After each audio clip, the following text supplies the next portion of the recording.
This will only be one take because we're so good. I know. Oh boy. Today I'm with my friend Mike Pace, and we are going to discuss one of his bound Hot Rod magazine collection. This is all the 1957 Hot Rod magazines that Mike happens to be featured in. So you were telling me about the guy who showed up at your high school? Eric Rickman Uh-huh. was the head photographer for Hot Rod magazine. And he came to Whittier High School because they knew my car was going to be there, and they wanted to feature it in front of the school so you could see that it really was a high school kid. Yeah. I guess. Yeah. What kind of car was it? 1953 MG. MG, yeah, Roadster. And so I'm guessing that it didn't have a 4-cylinder if it ended up in Hot Rod magazine. Yes. What did it have? It was the first Chevy V8 powered MG in the country. Nice. And I can say that because Hot Rod magazine would not have had the second MG. That's right. It would have found the first. Right. And the guy that installed the engine in the car for me was Ack Miller, Oh, nice. who at the time was very famous. Later became more famous even, but he was known internationally by hot rodders all over the world. And he was from Santa Fe Springs, California, and his shop was on Whittier Boulevard, Oh, cool. and it was only about, maybe a half mile from my house. Pretty convenient. And the way that I got involved with him was that I had a friend, Tommy Jones, whose sister was dating Jack Rowley.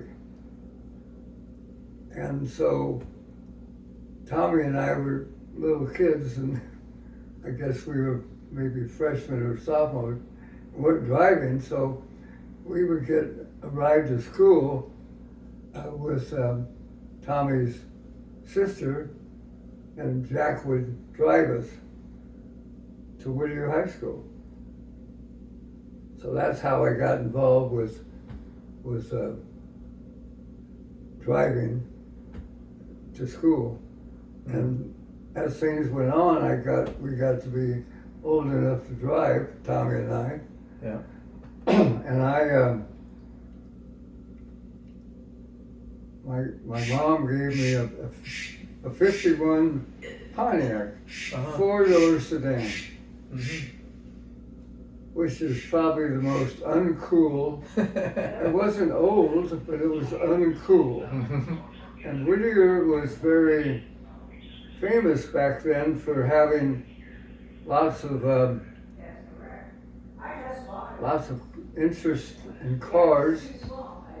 As an example, in the first Mexican road race, which was from Guatemala to Texas, they had 5 entries just from Whittier. Wow. So that was, Is that the Carrera race? yes, Carrera race, okay. that was the big race. They went from Guatemala to Texas the first time and the rest of the second time, but the first time, they did it from Texas to Guatemala, and they realized that was really dumb because when the race was over, they were 1,000, more than 1,000 miles away from the United States. Wow. So they turned it around. But anyway, it was very active in car racing. In fact, in that first Pan American Road Race, I think there were 3 or 4 cars in the race from Whittier. Wow. And one of them was Zach Miller and his Caballo, which became very famous. It was a hot rod. The Mexicans loved it. They called it the Iron Horse. Nice. What kind of car was it? It was like a 32 Ford hot rod with, I think, an Oldsmobile engine. Quite a deal. Anyway, so Whittier was really a hotbed for racing. I think 1 or 2 companies in Whittier built roadsters for the Indy 500 back in those days. So it was a big deal. It was way different than Downey. Yeah. Right. Anyway, so I was getting a ride to school with Jack Rowley, and then we got older and got cars. Got that Pontiac. Mm-hmm. My mom was worked for the local newspaper that came out twice a week, I think. Mm-hmm. And she came home one day, and by now I'm driving. Yeah. And I'm driving this '51 Pontiac, uncool 4-door. Right. And she says to me, "I've got a guy at the newspaper that is going to get married, and he has this little sports car, and it's not going to be satisfactory for a car when he gets married. And he wants to know if you would trade him your Pontiac for his sports car." Mm-hmm. So my mom told me that this guy wanted to trade my uncool '51 Pontiac, Chieftain, 4-door, for a sports car. And my mom didn't know what it was. Mm-hmm. I said, "We'll find out what it is." It could have been anything back Sure. then in the '50s. Sure. So she told me it was an MG TD. Hmm. Well, I wasn't real sure what that was, but I said, "Yes, I'll trade him." I knew it was better than my Cooler than the Pontiac. Pontiac, Chieftain. Yeah. So I traded him, and Whittier High School, I guess I had an MG, and one of the kids, there was a lot of money in Whittier. A lot of kids had money, and one of the kids had a Jaguar. It wasn't brand new, but it was a Roadster. Mm-hmm. And another kid had Austin Healing, and a Jaguar, and what I don't know, can't remember right now what else. Anyway, there was a few sports cars, and now I had an MG. My dad said to me, "You're not going to be happy with that MG because it's really slow, and there's lots of hot rods around here, 32 Fords with V8 flatheads and Yeah. all that stuff. Right. Everything that was happening back then." Right. And also, Whittier was not too far from Santa Ana, Hmm. and Santa Ana had just opened the first drag strip in the country Wow. at the airport. At Santa Ana Airport, then now John Wayne Airport. Yes, John Wayne Airport. Uh huh. So anyway, a lot of hot rod going on, a lot of car interest and all that. Yeah. So Jack Rowdy knew, belonged to a club, the Roadrunners, which was the oldest hot rod club in the country. And everybody who was anybody was a member of it, and they raced mostly at El Mirage Dry Lake or at Bonneville. Oh. So they needed, and there was a number of clubs, the Gear Grinders, and I can't remember them all, but Sorry to interrupt, but they weren't drag racing up there. They were going top speed. top speed. Top speed, yeah. They also went to the drag strips. Like I said, Santa Ana was one of the first, and there was one in San Fernando, and there were some Right. around. They were getting to be more popular. So we went. So one day, I can't remember really how it came up, but Jack Rowdy and we went down to Ack Miller's garage, which was not very far from my house, Yeah. and met Ack and all those guys. And then he was in the Roadrunners, Jack was, Mm-hmm. and he said, "You want to belong to this club?" Well, there was another club that was popular, but it was more of a social club. Mm-hmm. And so now I'm in the Roadrunners, and the reason I'm in the Roadrunners is because I have a sports car, Yeah. so that's in a special class. It was stock then, four cylinder. Yeah. But my mom had a brand new Buick Super. Huh. So if I took that to the El Mirage Dry Lake or anywhere, I would get points for it, and that was very important. I So see. I ended up as a member of the Roadrunners in high school, which was Uh-huh. unbelievable because, well, Vic Edelbrock Sr. was a member of the Uh-huh. club when I was Wow. in the club, and all these other famous people, and all my buddies said, "How in the heck did you get in that club?" I said, "Well, you got to know the right people," and Jack Rowdy was the right guy. Nice. So anyway, one thing went to, and my dad said one time, he said, maybe I already said this, but my dad said, "You're not going to like that car, it's too slow." Mm-hmm. Well, we had our families from Oklahoma, Uh-huh. so I'm taking driving the MG to Oklahoma, the first summer when I got it, and that little four-cylinder engine, trying to go down Route 66 all the way to Oklahoma. Nice. And while I was there, I know the first year I drove it down there and it was stock and drove it back and everything was fine.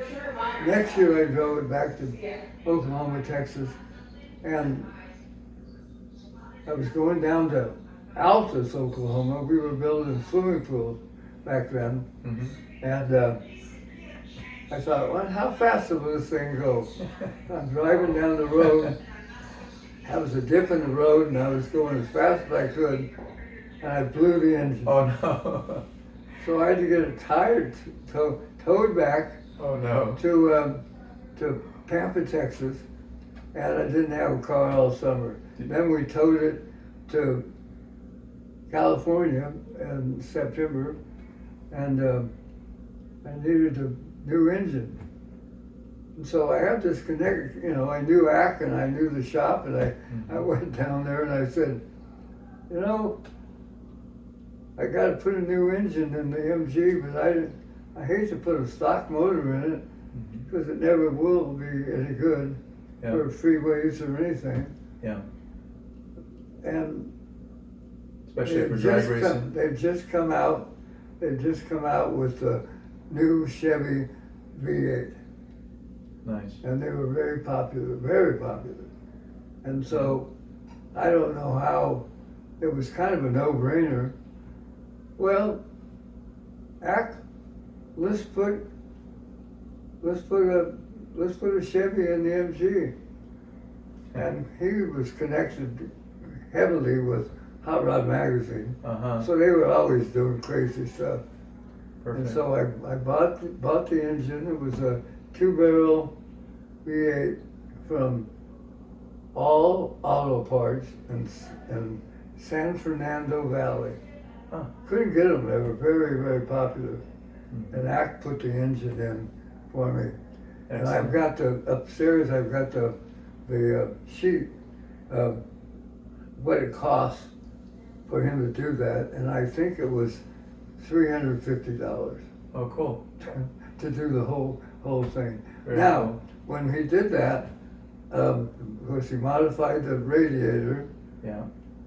modified the pedals so that, and we put a 3-speed truck transmission in it. Wow. So it had a floor shifter, and that was kind of weird. Yeah. And it was obviously very fast. But at first, it had the stock rear end, Uh-oh. a 5/12 gear ratio. Oh, no. So you were really fast Right. for a really short period of time. That's right. And then after that, we put a Ford. 9-inch. They weren't 9-inch. Oh, they weren't. but Oh, they yeah, weren't before that, 9-inch right. yet, but that's what it was. Yeah, it was. And you could buy them for $10 complete in junkyards back then. Oh, wow. So, and all auto parts. No, that's not right. It's Cook's Machine Shop. I think that's right. Uh-huh. Cook's Machine Shop. It's still there on Really? the Santa Ana Freeway. Huh.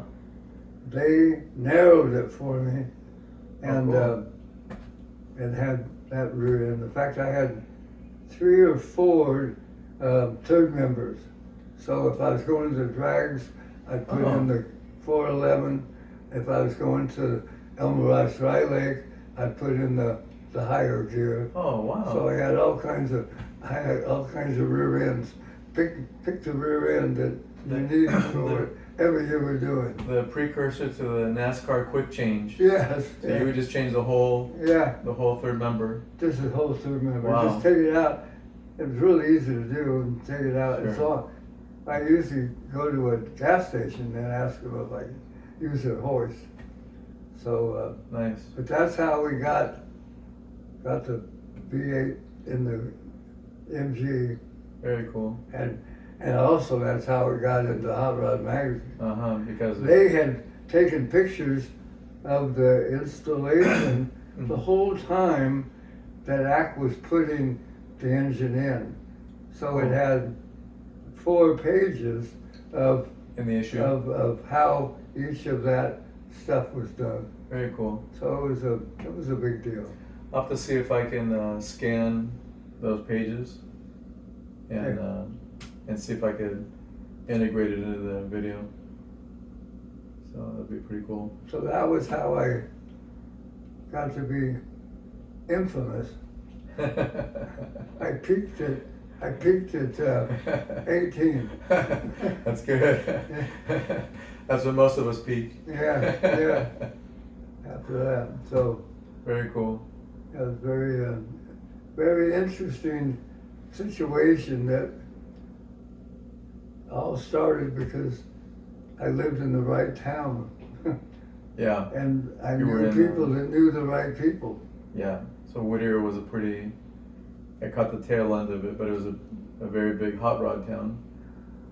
Yeah, well, Whittier was really a lot of money. Right. Lots of money. We had every dealership that you can imagine.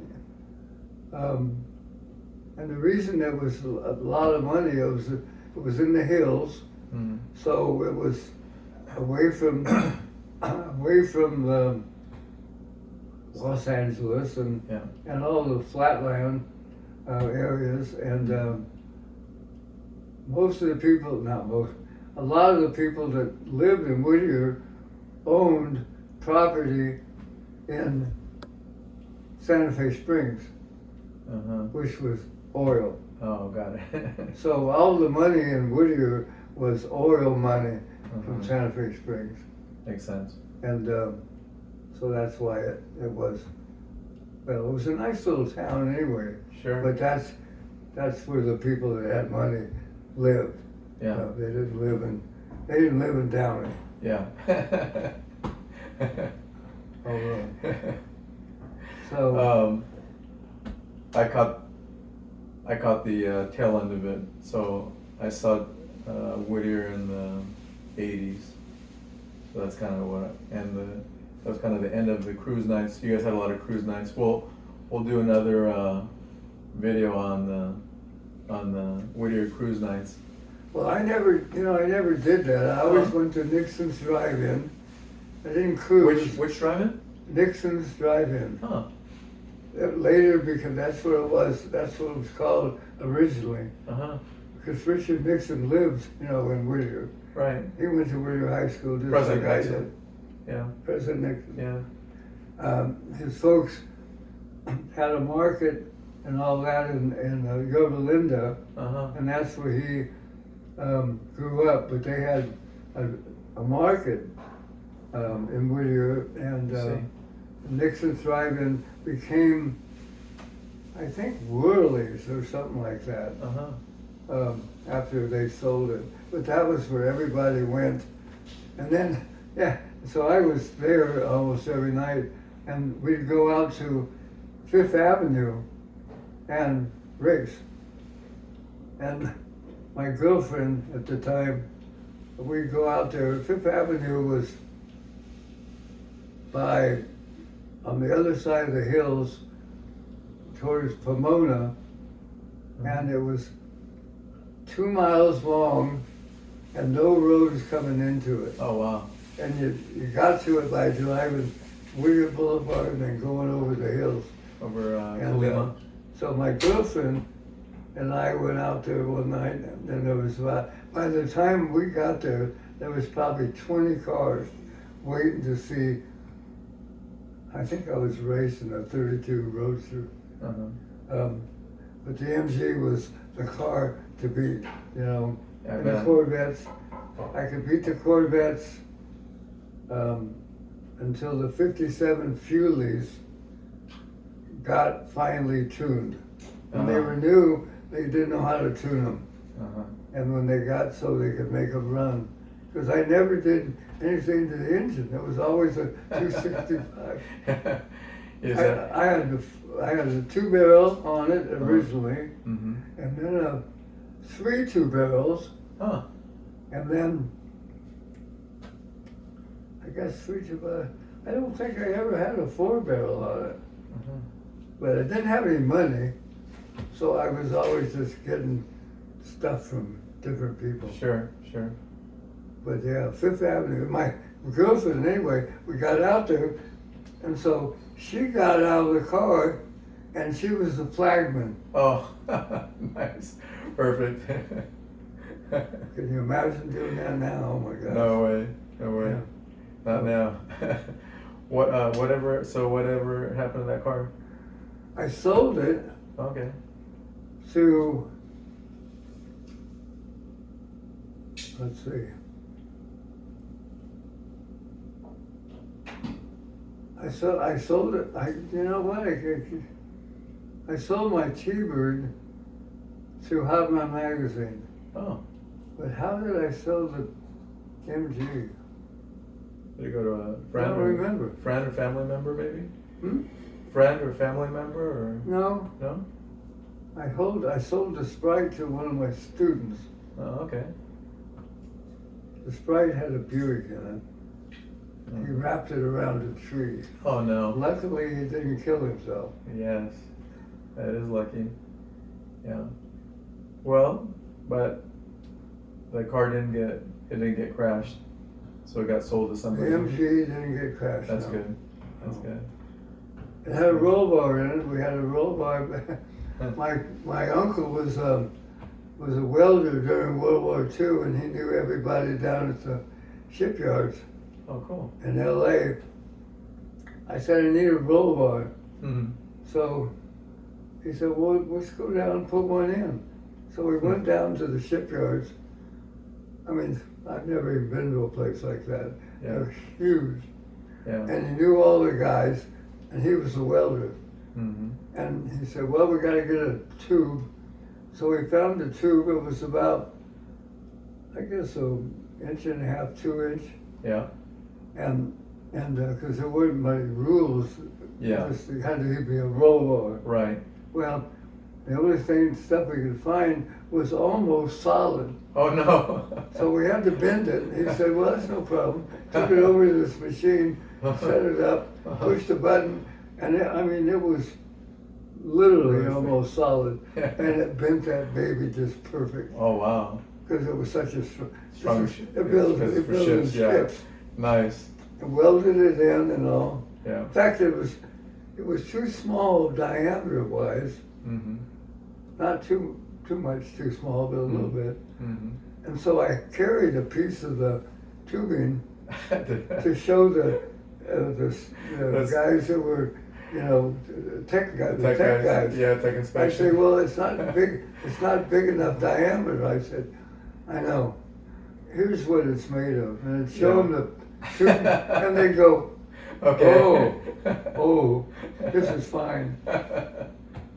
It had more than enough thickness. And the guy in the club, the moon hubcaps, Oh yeah. they were so popular. Yeah. I think the guy's name was Hanson. Mm-hmm. He owned a company that made something. I think they were making some kind of a tank, aluminum tanks. Uh-huh.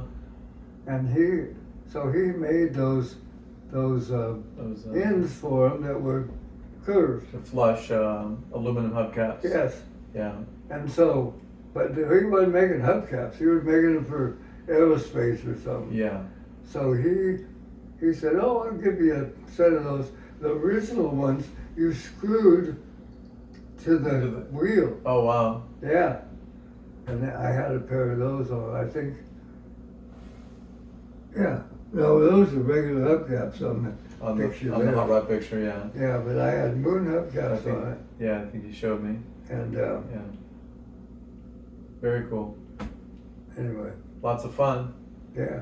Well, we finally. But there's all kinds of, the connections were so important.